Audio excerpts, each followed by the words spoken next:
வணக்கம். மாலை முரசு செய்திகளை விரிவாக பார்ப்பதற்கு முன் தலைப்புச் செய்திகள்.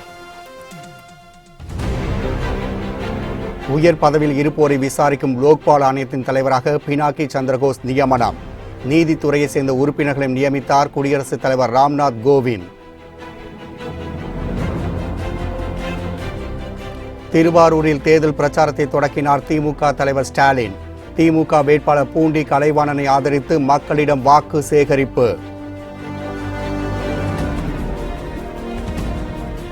திமுக கூட்டணி கட்சிகள் பணம் சம்பாதிக்கும் நோக்கில் தேர்தலில் போட்டியிடுவதாக ஏசி சண்முகம் குற்றச்சாட்டு. மத்தியில் காங்கிரஸ் ஆட்சி அமைந்தால் திமுக அளித்த தேர்தல் வாக்குறுதியை நிறைவேற்றுவோம் என கனிமொழி உறுதி.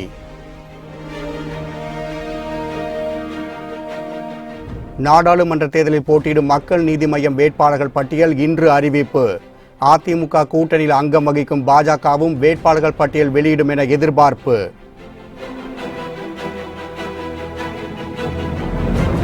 ஐம்பொன் சிலைகளை பாதுகாப்பாக வைக்க 3000 கோவில்களில் 2000 கோடியில் பாதுகாப்பு பெட்டகம். சிலை கடத்தல் தடுப்பு பிரிவு சிறப்பு அதிகாரி பொன் மாணிக்கவேல் தகவல். லோக்பால் ஆணையத்தின் தலைவராக பினாக்கி சந்திரகோஸ் என்பவரை நியமித்து குடியரசுத் தலைவர் ராம்நாத் கோவிந்த் அறிவித்துள்ளார்.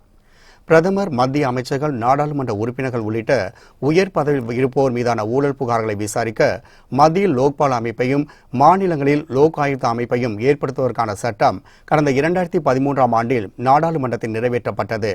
இதனையடுத்து இந்த அமைப்புக்கான நீதிபதியை தேர்ந்தெடுக்க பிரதமர் மோடி தலைமையில் மக்களவைத் தலைவர் சுமித்ரா மகாஜன், மக்களவை காங்கிரஸ் கட்சித் தலைவர் மல்லிகார்ஜுன கார்கே, உச்ச நீதிமன்ற தலைமை நீதிபதி ரஞ்சன் கோகாய், மூத்த வழக்கறிஞர் முகுல் ரோத்கி ஆகியோர் கொண்ட குழு அமைக்கப்பட்டது. இந்நிலையில் லோக்பால் ஆணையத்தின் தலைவராக ஓய்வு பெற்ற உச்சநீதிமன்ற நீதிபதி பினாக்கி சந்திரகோஸ் என்பவரை நியமித்து குடியரசுத் தலைவர் ராம்நாத் கோவிந்த் அறிவித்துள்ளார். இதேபோல் லோக்பால் ஆணைய நீதித்துறையை சேர்ந்த உறுப்பினர்கள் திபதி திலீப் பி போசாலே, BK மொகண்டி, அபிலாச குமாரி மற்றும் AK திரிபாதி ஆகியோரும் நியமிக்கப்பட்டுள்ளனர். மேலும் தினேஷ்குமார் ஜெயின், அர்ச்சனா ராமசுந்தரம், மகேந்தர் சிங் மற்றும் IP கௌதம் ஆகியோரும் லோக்பால் உறுப்பினராக குடியரசுத் தலைவர் நியமித்துள்ளார். லோக்பால் அமைப்பின் தலைவராக நியமிக்கப்படுபவர் உச்ச நீதிமன்றத்தின் தலைமை நீதிபதியாகவோ அல்லது உச்ச நீதிமன்ற நீதிபதியாகவோ இருந்திருக்க வேண்டும் என்பது குறிப்பிடத்தக்கது. நாடாளுமன்ற தேர்தல் மற்றும் சட்டசபை இடைத்தேர்தலுக்கான பிரச்சாரத்தை திமுக தலைவர் ஸ்டாலின் திருவாரூரிலிருந்து இன்று துவக்கியுள்ளார். திமுக தலைவர் MK ஸ்டாலின் தனது முதற்கட்ட தேர்தல் பிரச்சாரத்தை திருவாரூரில் இன்று துவக்கியுள்ளார். திருவாரூரில் சன்னதி தெருவில் உள்ள தனது வீட்டிலிருந்து பிரச்சாரத்தை துவக்கிய ஸ்டாலின் வீதி வீதியாக நடந்து சென்று மக்களை சந்தித்து வாக்கு சேகரித்தார். திருவாரூர் இடைத்தேர்தல் திமுக வேட்பாளர் பூண்டி கலைவாணனை ஆதரித்து அவர் வாக்கு சேகரித்து வருகிறார். தேர்தல் பிரச்சாரத்தின் போது சிறுமிகளுடன் செல்ஃபி எடுத்துக்கொண்ட ஸ்டாலின் மக்களிடம் கைகுலுக்கி வாக்கு கேட்டார். அடுத்த மாதம் 6ஆம் தேதி வரை முதற்கட்ட தேர்தல் பிரச்சாரம் செய்யும் ஸ்டாலின் 7ஆம் தேதி முதல் 16ஆம் தேதி வரை 2ஆம் கட்ட தேர்தல் பிரச்சாரத்தில் ஈடுபட உள்ளார். பிரச்சாரத்தின் போது தேர்தல் நடைபெறவுள்ள மக்களவை, சட்டசபை தொகுதிகளுக்கு திமுக கூட்டணிக்காக வாக்கு சேகரிக்க உள்ளார். மக்களவை மற்றும் சட்டப்பேரவை தொகுதியில் போட்டியிட தமிழகத்தில் 22 பேர் மட்டுமே வேட்புமனு தாக்கல் செய்துள்ளனர். தமிழகத்தில் 2ஆம் கட்டமாக ஏப்ரல் மாதம் 18ஆம் தேதி 39 மக்களவை மற்றும் 18 சட்டப்பேரவை தொகுதிகளுக்கு இடைத்தேர்தல் நடைபெறுகின்றது. இதில் போட்டியிட முதல் வேட்புமனு தாக்கல் தொடங்கியுள்ளது. முதல் நாளான நேற்று மக்களவைத் தேர்தல் போட்டியிட 20 பேர் மட்டுமே வேட்புமனு தாக்கல் செய்துள்ளனர். வட சென்னையில் 4 பேரும், தென் சென்னையில் 3 பேரும், திருப்பூரில் 2 பேரும் வேட்புமனு தாக்கல் செய்துள்ளனர். தருமபுரி, சேலம், நாமக்கல், கோவை, பொள்ளாச்சி, மதுரை, நெல்லை ஆகிய தொகுதிகளில் போட்டியிட தலா ஒருவர் வேட்புமனு தாக்கல் செய்துள்ளனர். இதேபோன்று 18 தொகுதிகளுக்கான இடைத்தேர்தலில் போட்டியிட 2 பேர் மட்டுமே மனு தாக்கல் செய்துள்ளனர். திருவாரூர் மற்றும் பெரம்பூர் சட்டப்பேரவைத் தேர்தல் போட்டியிட தலா ஒரு சுயேட்சை வேட்பாளர் வேட்புமனு தாக்கல் செய்துள்ளனர். தேர்தல் மன்னன் பத்மராஜன் மக்களவைத் தேர்தலுக்கான வேட்புமனுவை தருமபுரி மாவட்டத்தில் 200வது முறையாக தாக்கல் செய்து கின்னஸ் உலக சாதனைக்கு தேர்வாகியுள்ளார் என்பது குறிப்பிடத்தக்கது.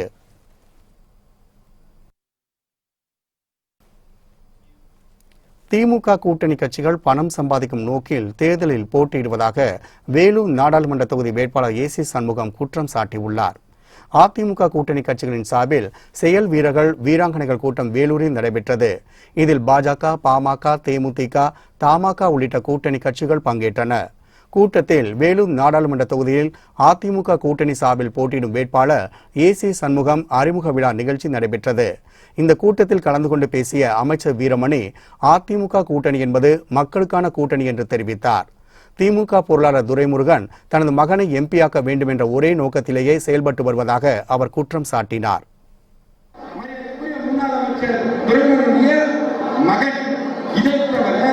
அவர் பொது வாழ்க்கையிலே ஈடுபட்டிருக்கக்கூடிய காரியங்களுக்கு ஏதாவது நம்மால் சொல்ல முடியுமா? தன்னுடைய மகன் என்கின்ற காரணத்தினால் தன்னுடைய வாரிசை எப்படியாவது எம்பியாக ஆக்க வேண்டும் என்பதற்காக இன்றைக்கு மக்களை சந்திக்க வந்து கொண்டிருக்கிறார்.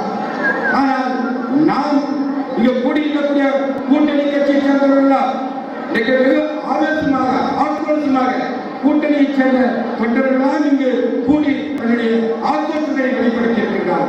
நம்முடைய நோக்கத்தை பார்க்க வேண்டும். இதனைத் தொடர்ந்து பேசிய புதிய நீதி கட்சியின் தலைவரும் வேலூர் நாடாளுமன்ற தொகுதி வேட்பாளருமான ஏசி சண்முகம், தான் இதுவரை யாரிடமும் லஞ்சம் வாங்கியதில்லை என்றும் இனியும் ஊழல் செய்ய மாட்டேன் என கூறினார்.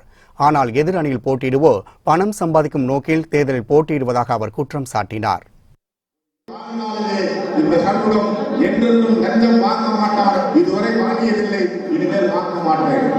ஒரு சிலர் வாங்குவதற்கே வருகிறார்கள், சம்பாதிப்பதற்கே வருகிறார்கள். நான் செலவு செய்வதற்காக இந்த தொகுதிக்கு.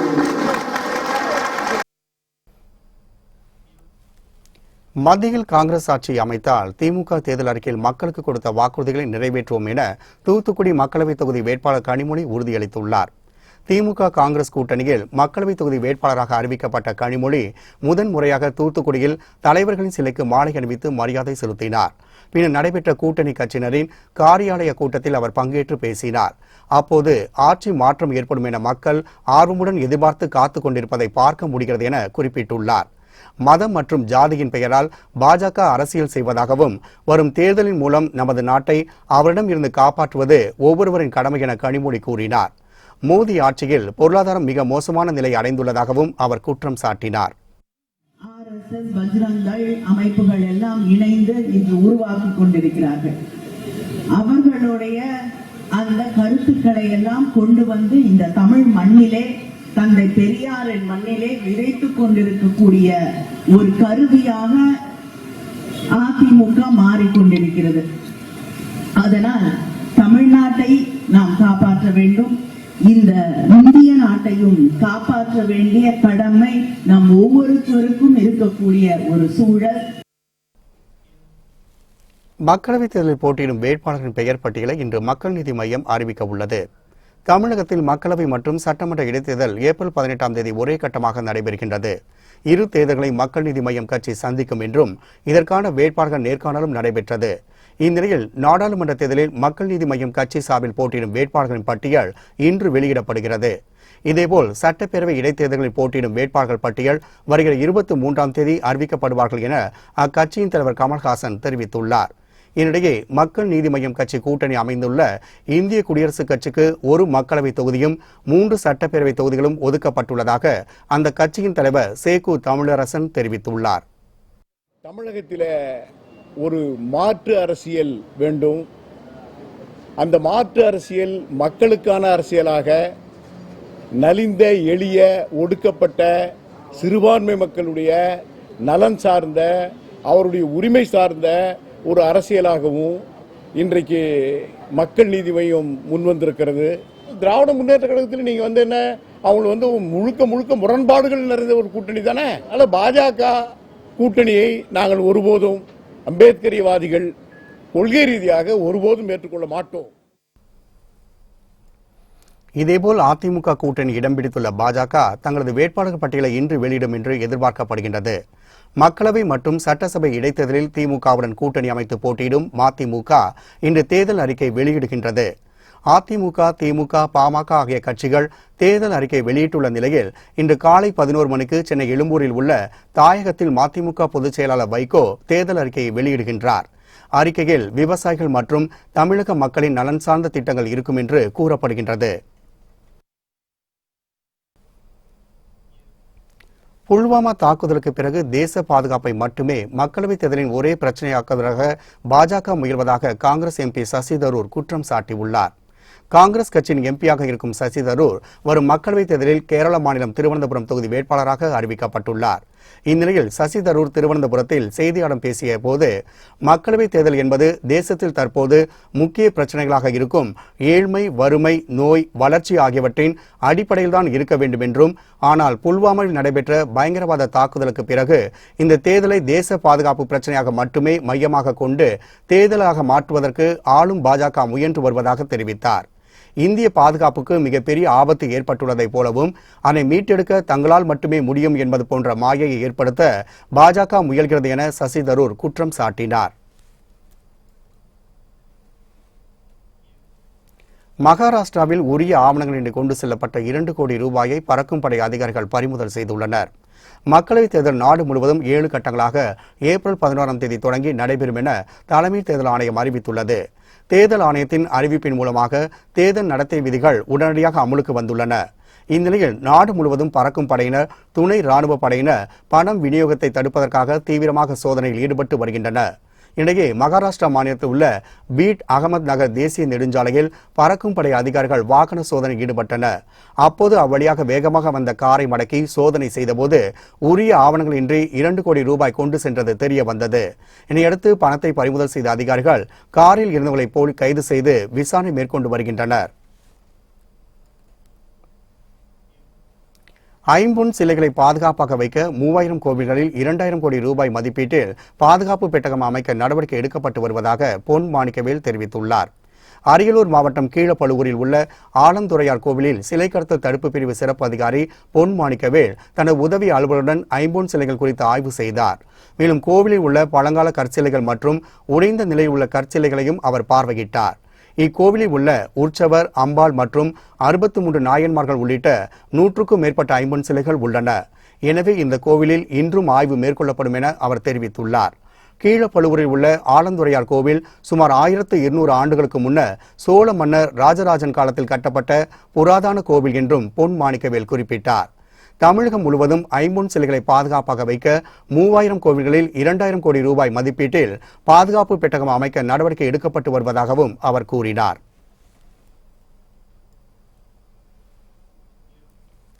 பொள்ளாச்சி விவகாரத்தால் அதிமுக ஓட்டு வங்கிக்கு எந்த பாதிப்பும் இருக்காது என துணை சபாநாயகர் பொள்ளாச்சி ஜெயராமன் தெரிவித்துள்ளார். கோவை விமான நிலையத்தில் செய்தியாளர்களை சந்தித்த அவர், பொள்ளாச்சி பாலியல் விவகாரம் தொடர்பாக யாரும் வதந்தியை பரப்ப வேண்டாம் என்று கேட்டுக்கொண்டார். பாதிக்கப்பட்டவர்களுக்கு தேவையான உதவிகளை அதிமுக அரசு செய்யும் என்றும் பொள்ளாச்சி ஜெயராமன் உறுதிபட கூறினார். தான் கொடுத்த புகாரின் அடிப்படையில் சிபிசிஐடி போலீசார் விசாரித்ததாகவும் பாலியல் தொடர்பான தன்னிடம் உள்ள ஆதாரங்களையும் கொடுத்துள்ளதாக அவர் குறிப்பிட்டுள்ளார். மேலும் பொள்ளாச்சி விவகாரத்தால் வருகிற தேர்தல்களில் அதிமுக ஓட்டு வங்கிக்கு எந்த பாதிப்பும் இருக்காது என்றும், தனது பிள்ளைகள் வெளிநாடு சென்று விட்டதாக வெளியாகும் தகவல் தவறானது எனவும் பொள்ளாச்சி ஜெயராமன் கூறினார். பாதிக்கப்பட்டவர்களுக்கு உதவி செய்வதை மட்டும்தான் செய்வோமே தவிர எங்களால் யாரும் எந்த பாதிப்புக்கும் ஆளாக மாட்டார்கள். மற்றும் என்னுடைய பிள்ளைகள் வெளிநாடு தப்பிவிட்டதென்றெல்லாம் வதந்திகளை கிளப்பிவிட்டவர்கள் கிட்ட நான் ஒரு பதிலை சொல்லிக் கொள்கிறேன். எப்போதும் போல் என்னுடைய பிள்ளைகள் தங்களுடைய பணிகளை செய்து கொண்டிருக்கிறார்கள். அதே போல எந்த வகையான ஆதாரமும் இன்றி குற்றச்சாட்டுகளை இனிமேல் யாரும் சுமத்த வேண்டாம் என்று அன்போடு பணிவோடு கேட்டுக்கொள்கிறேன். மக்களவைத் தேர்தலில் மக்கள் அச்சமின்றி வாக்களிக்க விழிப்புணர்வு ஏற்படுத்தும் வகையில் சென்னை ராயப்பேட்டையில் ராணுவ அணிவகுப்பு நடைபெற்றது. தமிழகத்தில் மக்களவைத் தேர்தல் நடைபெற உள்ளதை ஒட்டி துணை ராணுவ படையினர் பாதுகாப்பு பணிக்கு வரவழைக்கப்பட்டுள்ளனர். இவர்கள் தங்களுக்கு ஒதுக்கப்பட்ட வாக்குச்சாவடி பகுதியில் தீவிர கண்காணிப்பில் ஈடுபட்டு வருகின்றனர். மக்களவைத் தேர்தலில் பொதுமக்கள் அச்சமின்றி வாக்களிக்க ஊக்குவிக்கும் வகையில் தமிழகத்தின் பல்வேறு பகுதிகளில் காவல்துறையினருடன் இணைந்து ராணுவ படையினரும் கொடி அனுப்பு வகுப்பு நடத்தி வருகின்றனர். இந்நிலையில் சென்னை ராயப்பேட்டையில் காவல் உதவி ஆணையர் கிருஷ்ணமூர்த்தி தலைமையில் துணை ராணுவம் மற்றும் காவல்துறையினர் பங்கேற்ற கொடி அணிவகுப்பு நடைபெற்றது. முக்கிய காரணமே மக்கள் எந்தவித பீதியும் இல்லாமல், எந்த ஒரு கவலையும் அச்சமும் இல்லாமல் அவங்க அவங்களோட வாக்களிப்பை, அவங்களோட ரைட்ஸை உறுதிப்படுத்தணும். மக்கள் எந்த வகையிலும் பயப்பட வேண்டிய அவசியம் இல்லை. காவல்துறை முன்னெச்சரிக்கை நடவடிக்கையும் எடுத்திருக்கு. தேவையான அளவுக்கு காவல் நண்பர்களும் வந்திருக்கிறாங்க, சிஆர்பிஎஃப்ல வந்திருக்காங்க அப்படின்னு சொல்றதுக்காக தான் இந்த அணிவகுப்பு. சிஆர்பிஎஃப் 806 அந்த பிரிவிலிருந்து 80 பேர் வந்திருக்காங்க. இல்லை, நமக்கு இது வந்திருக்கிற இந்த ஸ்ட்ரென்த்தோட ப்ளஸ் எங்களோட ராயப்பேட்டை ரேஞ்சும் சேர்ந்து நாங்கள் மார்ச் பாஸ் பண்ணுறோம். இதே மாதிரி சென்னையில் பல இடங்கள்ல நடக்குது. ஒவ்வொரு எந்த இடத்துல வந்து எலெக்ஷன் நடக்குதோ அங்கே எல்லா இடத்துலையும் நடக்குது. பாஜக போன்ற பிரிவினை சக்தியிடமிருந்து சமூக நல்லிணக்கத்தின் அர்த்தத்தினை கற்றுக்கொள்ள வேண்டிய அவசியம் இல்லை என மேற்குவங்க முதலமைச்சர் மம்தா பானர்ஜி விமர்சித்துள்ளார். மேற்கு வங்கத்தில் ஹோலி பண்டிகை வருவதையொட்டி நடைபெற்ற நிகழ்ச்சி ஒன்றில் முதலமைச்சர் மம்தா பானர்ஜி கலந்து கொண்டார். அப்போது பேசிய அவர், தனது மதம் மனிதநேயம் கொண்டது என்றும் மதம் பற்றிய மற்றவரின் சொற்பொழிவுகள் தனக்கு தேவையில்லை எனவும் பாஜகவுக்கு பதிலடி கொடுத்துள்ளார். ஹோலி பண்டிகையை வண்ணப் போடிகளுடன் கொண்டாடுவதில் நம்பிக்கை கொண்டுள்ளதாக கூறிய மம்தா, சிலரை போல் ரத்தத்துடன் ஹோலி கொண்டாடுபவள் தான் இல்லை என்றும் குறிப்பிட்டார். மேலும் பாஜக போன்ற பிரிவினை சக்தியிடமிருந்து சமூக நல்லிணக்கத்தின் அர்த்தத்தினை கற்றுக்கொள்ள வேண்டிய அவசியம் தனக்கு இல்லை என அவர் கூறியுள்ளார். காங்கிரஸ் பொதுச் செயலாளர் பிரியங்கா காந்தி பேசுகையில், கடந்த 70 ஆண்டுகளாக ஒன்றுமே நடக்கவில்லை என முந்தைய காங்கிரஸ் ஆட்சியை தாக்கி பேசுவது பிரதமர் நரேந்திர மோடியின் வாடிக்கை என்று தெரிவித்தார். மோடியின் பேச்சை பாஜக தொண்டர்களும் ஆயுதமாக பயன்படுத்தி வந்ததாக அவர் குறிப்பிட்டுள்ளார். தேர்தல் வாக்குறுதிகளை அளிப்பதற்கும் அதனை நிறைவேற்றுவதற்கும் பெரிய வித்தியாசம் இருப்பதாகவும், கடந்த 5 ஆண்டுகால ஆட்சியில் நீங்கள் என்ன செய்துவிட்டீர்கள் என பிரதமர் மோடிக்கு பதில் கேள்வியை பிரியங்கா காந்தி எழுப்பியுள்ளார். சென்னையில் 4 வயது வளர்ப்பு குழந்தை கொடுமைப்படுத்திய பெற்றோரை போலீசார் அதிரடியாக கைது செய்துள்ளனர். சென்னை மந்தைவெளி ஜெத் நகரை சேர்ந்த கௌசிக், மேரி, ஜுயராஜ் என்ற தம்பதியினருக்கு குழந்தை இல்லாததால் கொல்கத்தா குழந்தைகள் காப்பகத்திலிருந்து கீஷரா என்ற 4 வயது குழந்தையை தத்தெடுத்து வளர்த்து வந்தனர். இந்நிலையில் கணவன் மனைவிக்குள் தகராறு ஏற்படும் போதெல்லாம் மேரி சுஜாராய் குழந்தையை அடித்து கொடுமைப்படுத்தியதாக கூறப்படுகின்றது. புகாரின் பேரில் குழந்தைகள் நல பாதுகாப்பு அதிகாரிகள் சம்பவ இடத்துக்கு விரைந்து சென்றனர். குழந்தை கீஷாராய் உடலின் பல்வேறு இடங்களில் காயங்கள் இருந்தது தெரிய வந்தது. இதையடுத்து குழந்தைகள் நல பாதுகாப்பு அதிகாரிகள் குழந்தையின் பெற்றோர் மீது அபிராமபுரம் காவல் நிலையத்தில் புகார் கொடுத்தனர். இந்நிலையில் குழந்தையின் பெற்றோர் கௌசிக் மற்றும் மேரி சுஜாராய் தம்பதியினரை கைது செய்த போலீசார் விசாரணை மேற்கொண்டு வருகின்றனர். திருப்பதியில் நடைபெற்ற தெப்போற்சவம் விழாவில் உற்சவர் மலையப்ப சுவாமி மற்றும் ஸ்ரீதேவி பூதேவி சமேதராக சர்வ அலங்காரத்தில் எழுந்தருளி பக்தர்களுக்கு அருள்பாலித்தார். உலக புகழ்பெற்ற திருமலை ஏழுமலையான் கோவிலில் ஆண்டுதோறும் தெப்போற்சவம் 5 நாட்கள் வெகு விமர்சையாக நடைபெறுவது வழக்கம். அதன்படி தெப்போற்சவம் விழா கடந்த 16ஆம் தேதி தொடங்கியது. இந்நிலையில் தெப்ப உற்சவத்தின் 4வது நாளான நேற்று உற்சவர் மலையப்ப சுவாமி மற்றும் ஸ்ரீதேவி பூதேவி சமேதராக சர்வ அலங்காரத்தில் கோவில் தெப்பத்தில் எழுந்தருளினர். இதனை கண்டு பக்தர்கள் கோவிந்தா கோவிந்தா என்று பக்தி பரவசத்துடன் கோஷத்தை எழுப்பி வழிபட்டனர். இந்நிகழ்ச்சியை காண குளத்தின் 4 புறங்களிலும் பல்லாயிரக்கணக்கான பக்தர்கள் குவிந்திருந்தனர். உற்சவத்தின் நிறைவு நாளான இன்று உற்சவர் மலையப்ப சுவாமி திருக்குளத்தில் 7 முறை வலம் வந்து பக்தர்களுக்கு அருள்பாலிக்கின்றார். இதனால் திருமலையில் பௌர்ணமி கருட சேவை ரத்து செய்யப்பட்டுள்ளதாக கோவில் நிர்வாகம் தெரிவித்துள்ளது.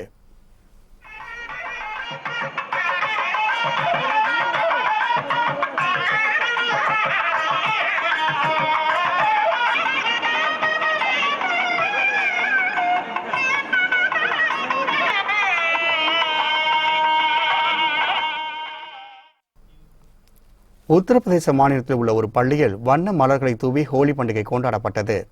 தலைநகர் டெல்லி, உத்தரப்பிரதேசம், ராஜஸ்தான், பீகார் உள்ளிட்ட வட மாநிலங்களில் ஆண்டுதோறும் ஹோலி பண்டிகை வெகு சிறப்பாக கொண்டாடப்படுவது வழக்கம். அன்றைய தினம் பெரியோர் முதல் சிறியவர் வரை வண்ண வண்ண பொடிகளை ஒருவர் மற்றவர் மீது பரஸ்பரமாக பூசுவதும் பல வண்ணங்கள் கலந்த நீரை பீச்சி அடித்து மகிழ்ச்சியை வெளிப்படுத்துவதும் வழக்கம். எனினும் ஹோலியின் போது மற்றவர்கள் விருப்பத்திற்கு மாறாக நடந்து கொள்ளும் சம்பவங்களும் நிகழ்ந்து வருகின்றன.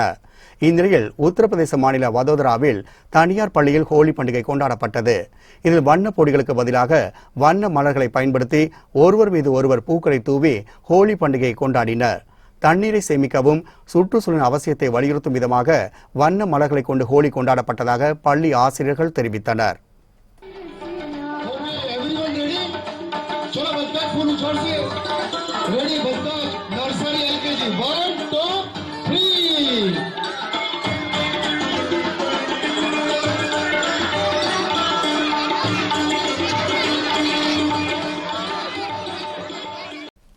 தென் தமிழகத்தில் இன்று அல்லது நாளை மழைக்கு வாய்ப்பு இருப்பதாக சென்னை வானிலை ஆய்வு மையம் தெரிவித்துள்ளது. தமிழகம் மற்றும் புதுவையில் இன்று வறண்ட வானிலையே நிலவும் என்றும் நாளை முதல் தென் தமிழக பகுதிகளில் மழைக்கான வாய்ப்பு உள்ளதாகவும் குறிப்பிடப்பட்டுள்ளது. கடந்த 24 மணி நேரத்தில் தமிழகத்தில் மழை பெய்தது குறித்து எங்கும் பதிவாகவில்லை என வானிலை மையம் கூறியுள்ளது. சென்னையை பொறுத்தவரை வானம் மேகமூட்டத்துடன் காணப்படும் என்றும் அதிகபட்சமாக 34 டிகிரி செல்சியஸும் குறைந்தபட்சமாக 25 டிகிரி செல்சியஸும் வெப்பம் பதிவாகும் எனவும் கூறப்பட்டுள்ளது. தென் தமிழகத்தில் ஓரிரு இடங்களில் மழைக்கான சாத்தியக்கூறுகள் தென்பட்ட நிலையில் தற்போது நிலைமை மாறிவிட்டதாக வானிலை மையம் தெரிவித்துள்ளது. நிர்மலா தேவிக்கு அவரது சகோதரர் விருதுநகர் நீதிமன்றத்தில் ஜாமீன் கொடுத்த நிலையில் இன்று விடுதலையாகின்றார். மாணவிகளை தவறான பாதைக்கு அழைத்ததாக கொடுக்கப்பட்ட வழக்கில் 11 மாதங்களுக்கு மேலாக சிறையில் இருக்கும் நிர்மலா தேவிக்கு சென்னை உயர்நீதிமன்ற மதுரை கிளை ஜாமீன் வழங்கி உத்தரவிட்டது. இதில் 2 ஜாமீன்தாரர்களில் ஒருவர் இரத்த சொந்தமாகவும் ஒருவர் குடும்ப நண்பராகவும் 10,000 ரூபாய் மதிப்புள்ள சொத்துக்கள் அடங்கியவாக இருக்க வேண்டும் என்றும் நீதிபதி தண்டபாணி உத்தரவிட்டார். உத்தரவை ஏற்று விருதுநகர் நீதிமன்றத்தில் நிர்மலா தேவியின் மூத்த சகோதரர் ரவி மற்றும் குடும்ப நண்பர் ஒருவர் ஜாமீன் கொடுத்து நீதிமன்ற உத்தரவை பெற்றுக் கொண்டனர். இந்த உத்தரவின்படி இன்று மாலை நிர்மலா தேவி ஜாமீனில் விடுதலையாகின்றார். ஊடகங்களுக்கு பேட்டியளிக்க அவருக்கு தடை விதிக்கப்பட்டுள்ளது.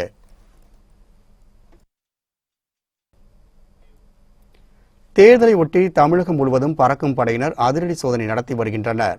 திண்டிவனம் அருகே தேர்தல் பறக்கும் படையினர் நடத்திய வாகன சோதனையில் இருசக்கர வாகனத்தில் வந்த விஜயகுமார் என்பவரிடமிருந்து 6 லட்சம் ரூபாய் பணம் சிக்கியது. இதனையடுத்து கைப்பற்றப்பட்ட பணத்தை திண்டிவனம் வட்டாட்சியர் அலுவலகத்தில் அதிகாரிகள் ஒப்படைத்தனர். பணத்தை எடுத்து வந்த விஜயகுமாரிடம் அதிகாரிகள் விசாரணை நடத்தி வருகின்றனர். இதேபோல் நெல்லையிலும் பறக்கும் படை அதிகாரிகள் தீவிர வாகன சோதனையில் ஈடுபட்டனர். இதில் உரிய ஆவணமின்றி திமுக இளைஞரணி நிர்வாகி எடுத்து சென்ற 1,22,000 ரூபாய் பணம் பறிமுதல் செய்யப்பட்டது. மேலும் அவரிடம் உரிய ஆவணத்தை காட்டி பணத்தை பெற்று செல்லுமாறு அறிவுறுத்தப்பட்டுள்ளது. தென்காசி அருகே காய்கறிகள் வாங்க வந்த கேரள வியாபாரியிடமிருந்து 1 லட்சம் ரூபாய் பணத்தை பறக்கும் படையினர் கைப்பற்றியுள்ளனர். தேர்தல் நேரத்தில் இரவு 10 மணிக்கும் நிகழ்ச்சிகளை முடிக்க வேண்டும் என்ற தேர்தல் ஆணையத்தின் கட்டுப்பாட்டால் 3 லட்சம் நாட்டுப்புற கலைஞர்களின் வாழ்வாதாரம் பாதிக்கப்பட்டுள்ளது. தஞ்சாவூரின் நாட்டுப்புற அனைத்து கலைஞர்கள் ஒருங்கிணைந்த சங்கத்தின் சார்பில் பத்திரிகையாளர் சந்திப்பு நடைபெற்றது. இதில் பேசிய அந்த சங்கத்தின் தலைவர் சின்ன பொண்ணு, தற்போது தேர்தல் நேரம் என்பதால் கோவில் திருவிழாக்களின் நாடகம் மற்றும் கலை நிகழ்ச்சிகள் நடத்த இரவு 10 மணி வரை மட்டுமே அனுமதி வழங்கப்பட்டுள்ளது என்று கூறினார். இதனால் 3 லட்சம் நாட்டுப்புற கலைஞரின் வாழ்வாதாரம் பாதிக்கப்பட்டுள்ளதாகவும் வேதனை தெரிவித்தார். இரவு 10 மணிக்கு மேல்தான் நாட்டுப்புற கலை நிகழ்ச்சிகள் நடைபெறும் என கூறியுள்ள அவர் நேரத்தை அதிகரித்து நிகழ்ச்சி நடத்த அனுமதி வழங்க வேண்டும் என்று கோரிக்கை விடுத்துள்ளார். 3 லட்சம் கலைஞர்களுக்கும் இப்ப இந்த தேர்தல் அறிவிச்சதுனால 3 லட்சம் கலைஞர்களுமே இப்ப நிறைய பாதிப்பு அடைஞ்சிருக்காங்க. ஏன்னா கலை நிகழ்வுகள் எங்கேயுமே நடத்த முடியல. கிட்டத்தட்ட ஒரு 40 நிகழ்ச்சிகள் போல ரத்து பண்ணிட்டாங்க. அதனால நிறைய அவங்களோட வாழ்வாதாரம் நிறைய பாதிக்கப்பட்டிருக்கு. ஒரு குறிப்பிட்ட நேரம் 10 மணிக்கு ஆரம்பிச்சு ஒரு 1 மணி வரைக்கும் அப்படி டைம் கொடுத்தா கூட 6 மணின்றது கூட அதிகபட்சம். ஒரு மணி வரைக்கும் கொடுத்தா அவங்களோட கலை நிகழ்வுகள் கொஞ்சம் முழுமையான சம்பளங்கள் வாங்கி அவங்க வீடு செல்வதற்கு ரொம்ப அவங்களுக்கு ஒரு உதவியா இருக்கும். இது செஞ்சாதான் நாட்டுப்புற கலைஞர்கள் வாழ்வாதாரம் அவங்களுக்கு முன்னோக்கி போகும். சீர்காழி அருகே வீட்டில் கஞ்சாவை விற்பனை செய்து வந்த பெண்ணை போலீசார் கைது செய்துள்ளனர். நாகை மாவட்டம் சீர்காழி 2வது வார்டில் உள்ள ஒரு வீட்டில் கஞ்சா விற்பனை செய்வதாக காவல்துறைக்கு தகவல் கிடைத்தது. சம்பவ இடத்திற்கு விரைந்து சென்ற போலீசார் 2வது வார்டில் உள்ள ஈசானி தெருவில் உள்ள வீடுகளில் சோதனை செய்தனர். அப்போது ஆனந்தராஜ் என்பவர் வீட்டை சோதனை செய்தபோது 2 கிலோ எடையுடைய கஞ்சாவை வீட்டில் வைத்து விற்பனை செய்தது தெரிய வந்தது. இதையடுத்து கஞ்சாவை பறிமுதல் செய்த போலீசார் ஆனந்தராஜின் மனைவி திரிபுர சுந்தரியை கைது செய்தனர். மேலும் தப்பியோடிய ஆனந்தராஜை போலீசார் தேடி வருகின்றனர். இதனிடையே கடலூர் மாவட்டம் சிதம்பரம் நகரத்தில் உள்ள கடைகளில் தடை செய்யப்பட்ட குட்கா பொருட்களை சுகாதாரத்துறை அதிகாரிகள் பறிமுதல் செய்து வருகின்றனர். இந்நிலையில் சிதம்பரம் முழுவதும் 15 லட்சம் ரூபாய் மதிப்பிலான தடை செய்யப்பட்ட குட்கா போதைப் பொருட்கள் குற்றவியல் நீதிபதி பார்த்திபன் முன்னிலையில் தீ வைத்து அழிக்கப்பட்டது. ஓசூர் அருகே பழைய இரும்பு கிடங்கில் ஏற்பட்ட தீ விபத்தில் பல லட்சம் ரூபாய் மதிப்பிலான பொருட்கள் தீயில் இருந்து சேதமடைந்துள்ளன. கிருஷ்ணகிரி மாவட்டம் ஓசூர் அருகே உள்ள மதகுண்டப்பள்ளி கிராமத்தில் பஷீர் என்பவர் பழைய இரும்பு பொருட்களை விற்பனை செய்யும் கிடங்கை நடத்தி வருகிறார். இங்கு ஏராளமான பிளாஸ்டிக் பேரல்கள், மர சாமான்கள் விற்பனைக்காக வைக்கப்பட்டிருந்தன. இந்நிலையில் தீ கிடங்கில் திடீரென தீ விபத்து ஏற்பட்டது. காற்றின் வேகம் அதிகமாக இருந்ததால் தீ அருகில் இருந்த தேவையற்ற பொருட்கள் மீது பரவி எரிய தொடங்கியது. தகவல் அறிந்து சம்பவ இடத்துக்கு விரைந்து சென்ற தீயணைப்பு துறையினர் நீண்ட நேரம் போராடி தீயை அணைத்தனர். இந்த தீ விபத்தால் அப்பகுதி முழுவதும் கரும்புகை மண்டலமாக காட்சியளித்தது. இந்த விபத்தில் பல லட்சம் ரூபாய் மதிப்பிலான பொருட்கள் தீயில் இருந்து சேதமடைந்தன. இதேபோல் வேலூர் மாவட்டம் திருப்பத்தூர் அருகே உள்ள காக்காங்கரை கிராமத்தில் சிவசங்கரன் என்பவருக்கு சொந்தமான தேங்காய் நாய் தொழிற்சாலை உள்ளது. இதில் ஏராளமான தொழிலாளர்கள் பணிபுரிந்து வருகின்றனர். இந்நிலையில் நார் வைக்கப்பட்டிருந்த கிடங்கில் திடீர் தீ விபத்து ஏற்பட்டது. இந்த தீ விபத்தில் 2 லட்சம் ரூபாய் மதிப்பிலான தேங்காய் நார்கள் தீயில் கருகி சேதமடைந்துள்ளன. இவ்விரு சம்பவங்கள் குறித்து போலீசார் வழக்கு பதிவு செய்து விசாரணை மேற்கொண்டு வருகின்றனர்.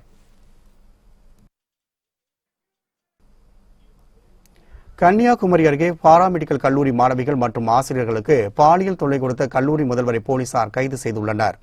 கன்னியாகுமரி மாவட்டம் இரச்சகுளம் பகுதியில் ரவி என்பவருக்கு சொந்தமான பாராமெடிக்கல் கல்லூரி இயங்கி வருகின்றது. இங்கு 80க்கும் அதிகமான மாணவ மாணவிகள் பயின்று வந்தனர். இந்நிலையில் கல்லூரியில் பயிலும் மாணவிகள் மற்றும் ஆசிரியர்களுக்கு கல்லூரி சேர்மன் ரவி என்பவர் பாலியல் தொல்லை கொடுப்பதாக காவல்துறைக்கு புகார்கள் வந்தன. இதையடுத்து கல்லூரி தலைவர் ரவியை போலீசார் கைது செய்து விசாரணை மேற்கொண்டு வருகின்றனர்.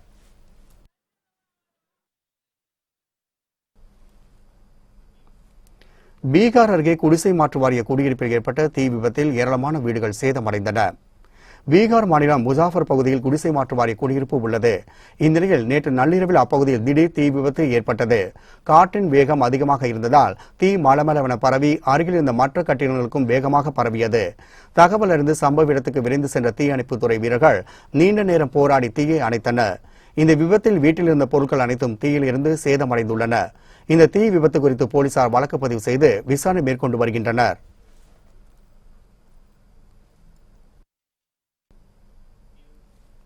புத்தம் புதிய செய்திகள் அவ்வப்போது முழுமையாக மாலை முரசு தொலைக்காட்சி வழங்கும். இணைந்திருங்கள் மாலை முரசு தொலைக்காட்சியுடன்.